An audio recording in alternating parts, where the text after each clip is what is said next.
शब्द सांगणारा प्रतापगडावरील पराक्रम. विजापूरच्या दरबारात गोष्ट शिवरायांची वाढली होती. आदिलशाही खूप चिडली होती.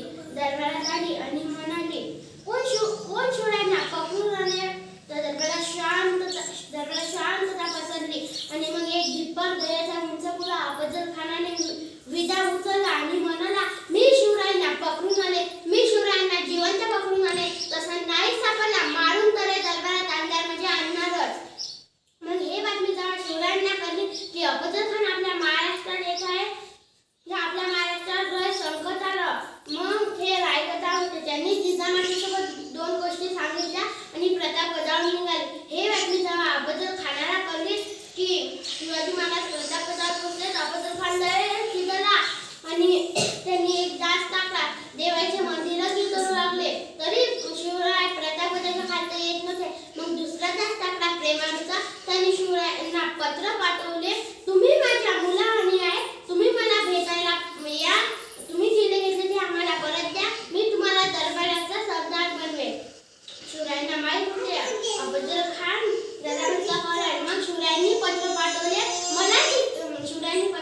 मला तिकडायची भीती वाटते, तुम्हीच मला भेटायला प्रतापगडाच्या खालचा या, मी किल्ले घेतले हे मी मान्य करते. हे पत्र जेव्हा खानाला कळलं तेव्हा खान खुश झाला. मी आज बहुत खुश तर शिवाजी भेला, आज मी बहुत खुश म्हणू लागला. मग दिवस ठरली, तारीख ठरली. मग शिवरायांनी मोठा मंडप उभारला अफजल खानासाठी.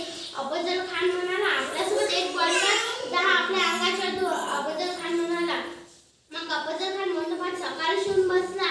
पण शिवरायांनी आई भवानीचं दर्शन घेतलं आणि तयारी करू लागले. अंगात त्यांनी चिलकट घातली, त्याच्यावर कुर्ती घातली आणि डाव्या हातात वाघनखे घातली. डाव्या हातात चिलकटीच्या घातला, बिजवा लपवला आणि जिरे तो घातले डोक्यात, त्याच्यावर साधा तो घातला आणि पत्ता घेतला आणि निघाले. आणि ते प्रतापगडच्या खालचे निघाले. ते मंडपापासून तिथूनच अफजल खानाला बघत होते. मग हे अफजल खानाला दिसले. अफजल खान म्हणाला, शिवाजी महाराज आज काय येत नाही? मग अफजल खान म्हणाला, वंदेला भेटतात. मग अफजल खानाला तुम्ही दूर जाऊन उभे राहा. मग शिवराय आत आले. अफजल खान आलिंगन त्याला उचला आणि म्हणाले, या शिवाजी हा भेटा मला करू लागला.